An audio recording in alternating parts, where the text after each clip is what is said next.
दे ही ना पाए, कोई बिगड़ गई। ये मशीन हमने लोग सब कल्याण खातिर रखे इतना जनता बसोई मान नर नारी लड़का बच्चा बूढ़ा सब हम आप लोगों से पूछना चाहते हैं कि आपका भरोसा ईवीएम मशीन वाला वोट डाले वाला मशीन पे बा कि कागज पे वोट पड़ी तो पे बा? तनी हाथ उठा के बताओ जे कागज वाला पक्ष पे हो। कितना आदमी चाहता है कि मशीन हटो कागज पे वोट पड़े के चाहिए? लुपलुपा जमा जे उठाओ उठाओ, मशीन हटनी चाहिए। देश का 100 में 95 जनता ये चाहती है मशीन हटा दो मोदी। मशीन हटा के कागज पे वोट पड़वा दो, लेकिन मोदी के नाम मना। सुप्रीम कोर्ट का जज, प्रधानमंत्री और विपक्ष का नेता मिल करके निर्वाचन आयुक्त का नियुक्ति करे, मोदी जी के नाम मनिए। ऐसे नियत का पता चला था कि नहीं? क्या चला? नियत इसलिए पता चल रही है कि ये लोग बेईमानी करना चाहते हैं, तो इन बेईमानों से बचना है।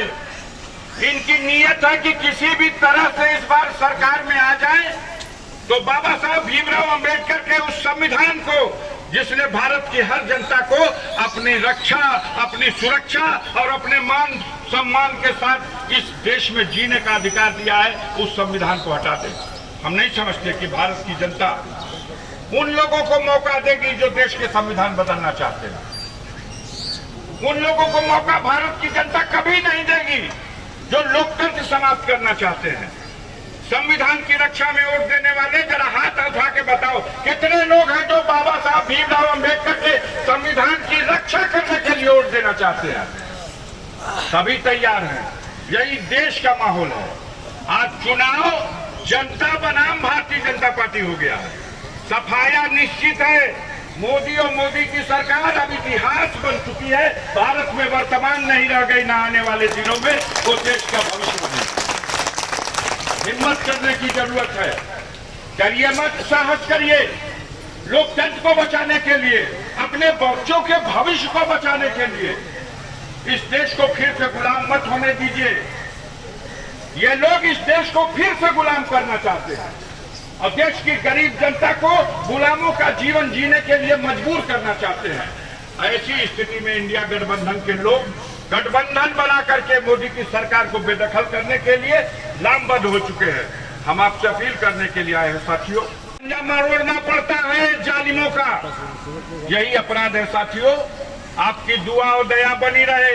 इस इलेक्शन में गरीबों का वोट बटने मत देना। साइकिल वाला बटन दबा करके और 1 तारीख को इतने वोटों से जिताओ कि भारतीय जनता पार्टी के कैंडिडेट की गाजीपुर में जमानत जब्त हो जाए। इनको अपनी सत्ता की ताकत पर घमंड है, मुझको गरीबों के वोट पर घमंड है। और मुझे पूरा भरोसा है कि मैंने अपना सारा जीवन, कोई मेरे अपने घर जमीन परिवार के किसी मुकदमे में, खेत खलिहान बाग बगीचा संपत्ति का झगड़ा मुकदमा नहीं किए भैया। मुकदमा यही का बा कि गरीब कहीं सताया जाएगा तो हम उसकी मदद करने जाते हैं। 400 घर का चमचोर शेरपुर में भुकाई तो केहू जाए चाहे ना जाओ, अफजाल अंसारी का खानदान सर पे कफन बांध कर उसकी मदद करने जाता है। इसलिए हम इनकी निगाह में गड़ते हैं। इनका रास्ता अलग है, मेरा रास्ता अलग। और उनके जमात के लोगों को दिल्ली की सत्ता से हटाना है और भारत माँ को फिर से उसी माहौल में, जिसमें भारत में गरीब अमीर अगड़ी पिछड़ी हर जाति हर समाज के लोग सम्मान से अपना जीवन जी सके, ऐसा जीवन जीना है। हमें डराया नहीं जा सकता। अंतिम सांस तक लड़ता रहूंगा। कभी इनके सामने, जुल्म के सामने घुटना नहीं टेकूंगा। और जहां कहीं भी गरीब के मान सम्मान का सवाल आएगा, मैं अपने जीवन को भी जोखिम में डाल करके गरीब के कतार में खड़ा होकर उसकी मदद करूंगा। इन्हीं बातों के साथ अपनी बात को समाप्त करते हुए सबको जय भीम, जय भारत, जय समाजवाद।